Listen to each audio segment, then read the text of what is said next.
Hello guys, welcome back to my YouTube channel aspirant institute. So friend, आज अपन हर बार की तरह इस बार भी लेकर आए हैं टॉप 10 जीके क्वेश्चंस, जिसके बारे में आज हम लोग चर्चा करने वाले हैं। टॉप 10 जीके का क्वेश्चन डिस्कस करेंगे, ठीक है। तो स्टार्ट करें। स्टार्ट करने से पहले आप लोग को एक क्वेश्चन देता हूँ जिसका आंसर आपको बताना है, ओके।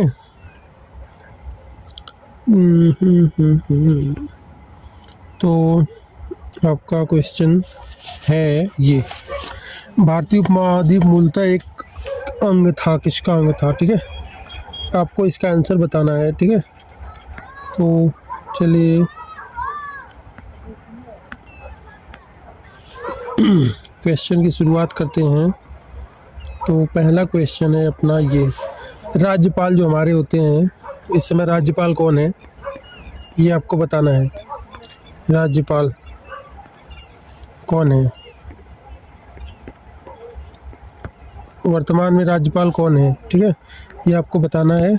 और राज्यपाल की नियुक्ति कौन करता है, तो इसकी नियुक्ति करते हैं राष्ट्रपति, ठीक है। कौन करता है, राष्ट्रपति, ओके, समझ में आया, राष्ट्रपति करते हैं। अगले क्वेश्चन की बात करें तो अगला क्वेश्चन है आपका: भारत में सबसे बड़ा कोयले का उत्पादन कहाँ पे होता है। तो इसका आंसर आपको बताना है। ऑप्शंस आपके सामने, कमेंट में बताइए फटाफट क्या हो जाएगा। भारत में सबसे बड़ा कोयले का उत्पादन राज्य कौन सा है। तो झारखंड है कि छत्तीसगढ़ है कि उड़ीसा है कि पश्चिम बंगाल है। कमेंट में टाइप करो फटाक से। तो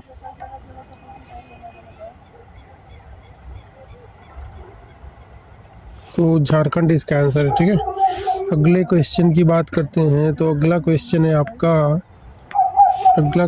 है भारतीय संविधान में कितनी अनुसूचियां होती है। तो इसका आंसर आप लोग को बताना है। भारतीय संविधान में कितनी अनुसूचियां, 12 होती है, ठीक है। अगले क्वेश्चन की बात करें तो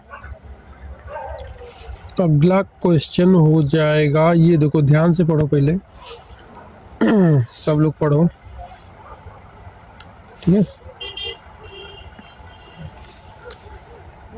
पहले पढ़ो। न्यूटन का तीसरा नियम क्या कहलाता है, ठीक है। हमने आपको बताया था न्यूटन का तीनों नियम मैंने आपको पढ़ा दिया है, ठीक है। तो आप लोग बता सकते हैं कि न्यूटन का तीसरा नियम किससे संबंधित था। तो ठीक है, तो चलिए इसका आंसर हो जाएगा। देखो ये तो F बराबर m में, ये तो दूसरा नियम है, ठीक है, ठीक है। और ये है आपका गति में वस्तु तब तक रहती है जब तक उस पर बाहरी बल न लगे, ये पहला नियम है। द्रव्यमान ऊर्जा में परिवर्तन हो सकता है, ये भी नहीं है। तो ये आपका हर क्रिया के बाद विपरीत प्रतिक्रिया होती है, ये न्यूटन का तीसरा नियम है। तो ये आपका करेक्ट आंसर हो जाएगा। तो चलिए अगले क्वेश्चन की बात करते हैं। तो अगला क्वेश्चन है आपका, अगले क्वेश्चन की बात करें तो अगला क्वेश्चन है: सबसे पहले आम चुनाव कब हुआ था। 1952 ईस्वी में हुआ था। सबसे पहला आम चुनाव 1952 ईस्वी में हुआ था। अगले क्वेश्चन की बात करें तो भारतीय राष्ट्रीय कांग्रेस का गठन कब हुआ था।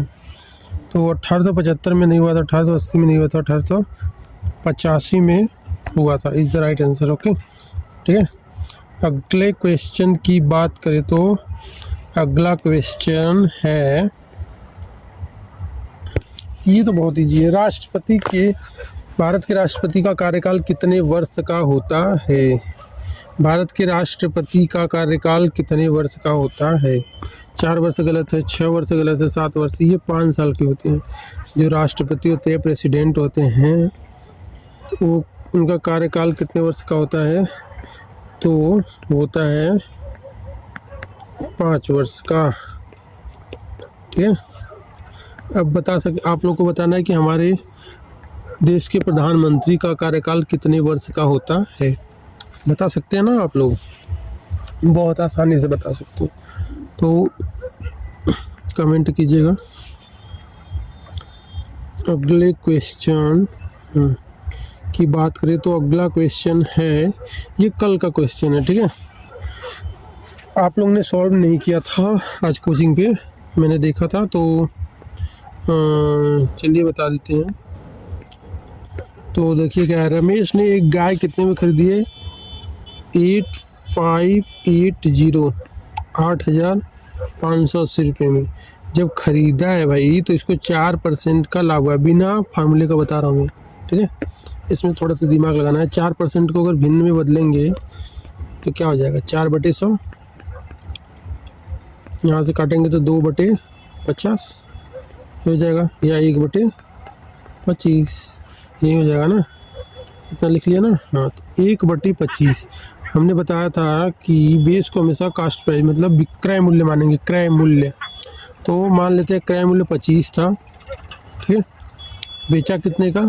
26 रुपये का। लाभ हो रहा है तो एक जोड़ देंगे, 25 में एक जोड़ देंगे। ठीक है, तो 26 की वैल्यू दी है कितना? 26 की वैल्यू दी है 8580। तो 26 से काटोगे तो 13 से काट दो, 13 दूनी 26, 13 से गुणा करोगे 13 78, 6 बार में कितना बचेगा? 7 बचेगा, 13 78। ठीक है, 66 मतलब 660, एक की वैल्यू हो जाएगी 330। ठीक है, सॉरी 330, इतना समझ में आया, लिख लो 330। 330 एक की वैल्यू है, तो 25 की वैल्यू कितनी हो जाएगा? तो 330 गुणे 25 कर दो, हो गया 0। 25 थे 75 की 5 हाथ से लगा 1, 25 थे 75, 1 76, सॉरी 7 लगे, 25 थे 75, 75, 5 80 2 82, 82 से 50 आंसर हो जाएगा, इज राइट आंसर। ठीक है, अगले क्वेश्चन की बात करें तो अगला क्वेश्चन है ये, यदि किसी वस्तु को 5% हानि की अपेक्षा 10% लाभ पे बेचा जाता तो विक्रेता को 75 रुपये अधिक मिलते हैं, वस्तु का क्रय मूल्य कितना होगा? अब देखो इसमें क्या करना है, पहले आपको निकालना है SP1 दिया है ना, तो हो जाएगा SP बराबर था CP माइनस क्या होता है, लाभ निकालना रहेगा तो ऐड करते हैं, हानि रहता है जोड़ देते हैं SP निकालने के लिए। ठीक है, तो पहले ऐसे देखते हैं, 5% का हानि हुआ है तो 5% को 5/100 लिखोगे तो हो जाएगा 0.05। ऐसे ही 10% को निकालेंगे तो हो जाएगा 10/100 या 1/10 या 0.1। ठीक है,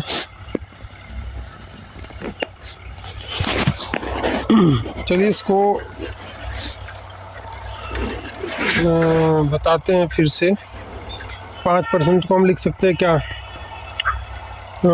5/100 या 0.05। ओके, और 10% को लिख सकते हैं 1/100, 10/100 या हो जाएगा 0.1। इससे कट जाएगा तो 0.1 ही होगा ना। ठीक है, तो इसको इतना नोट कर लो फिर बताते हैं। ओके ठीक है, तो हम आगे बढ़ते हैं। तो अब देखो दिया है SP निकालेंगे, SP1 सेलिंग प्राइस ना, बराबर हो जाएगा सी पी, नहीं हो रहा है, C P minus 0.05 C P हो जाएगा। ये ऐसे तुम लोग को नहीं समझ में आ रहा है ना, इसको मैं कल करवा ही देता हूँ। इस पे बहुत छोटा सा स्क्रीन हो रहा है और अट भी नहीं पाएगा। ठीक है, चलो ठीक है, बस आज के लिए इतना ही। इसको कल मैं करवा दूँगा कल। ठीक है, थैंक यू।